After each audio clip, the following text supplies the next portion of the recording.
Japan ने साफ मना कर दिया है कि अब वो भारत के आम नहीं लेगा। आखिर क्यों ये रोक लग गई है, ये टेंशन का विषय बना हुआ है, क्योंकि फलों के राजा आम के मामले में भारत का नाम सबसे पहले आता है। भारत दुनिया का सबसे बड़ा आम उत्पादक देश है।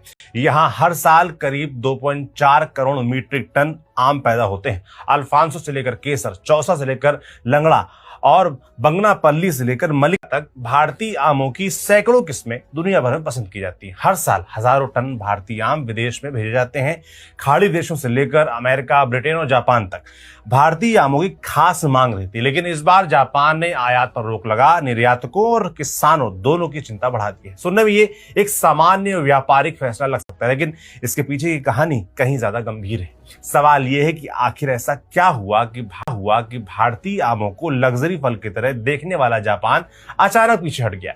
क्या वजह सिर्फ क्वालिटी कंट्रोल है या कहानी इससे कहीं और बड़ी है? और क्या इसका असर दूसरे देशों में भारतीय आमों की साख पर भी पड़ सकता है? नमस्ते, मैं हूं सौरभ त्रिपाठी, आप देख रहे हैं न्यूज पिंच। इस वीडियो में आपको यही सब बताएंगे। जापान का कहना है कि भारत से भेजे जाने वाले आमों की पेस्ट कंट्रोल प्रक्रिया में कुछ कमियां मिली है।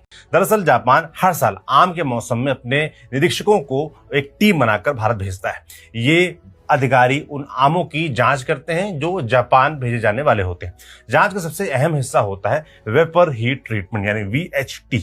इस प्रक्रिया में आमों को गर्म हवा वाले खास चैम्बर में रखा जाता है ताकि फल के अंदर मौजूद कीड़े, अंडे और लार्वा पूरी तरीके से खत्म हो जाए।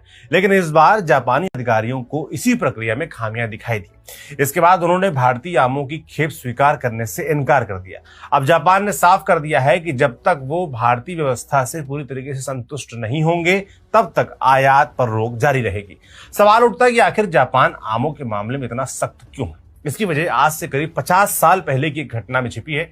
1970 के दशक में जापान के दक्षिणी हिस्सों में फ्रूट फ्लाई का गंभीर प्रकोप फैल गया था। इस छोटे से कीट ने फल उत्पादन को भारी नुकसान पहुंचाया था। आम, पपीता और दूसरे कई फलों की खेती इससे प्रभावित हुई थी। इस समस्या को खत्म करने में जापान को कई साल लग गए। इसके लिए बड़े पैमाने पर अभियान चलाना पड़ा और भारी आर्थिक खर्च भी करना पड़ा। इस अनुभव ने जापान को पहले से मुकाबले काफी सतर्क बना दिया। आज जापान कृषि उत्पादों के आयात को लेकर दुनिया के सबसे सख्त देशों में गिना जाता है। वहां जीरो पेस्ट टॉलरेंस नीति लागू है। मतलब अगर किसी फल में कीट या उसके अंश मिलने की आशंका भी हो तो पूरा माल रोका जा सकता है। दिलचस्प बात यह है कि भारतीय आमों पर जापान की ये पहली रोक नहीं है। 1986 में भी जापान ने भारतीय आमों पर प्रतिबंध लगा दिया था। उस समय भी वजह फ्रूट फ्लाई का खतरा ही था। ये बैन करीब 20 साल तक जारी रहा। फिर भारत ने जापान की शर्तों के मुताबिक वेपर हीट ट्रीटमेंट प्लांट लगाए, लंबे सर्वे किए और ये साबित किया कि भारतीय आम सुरक्षित है।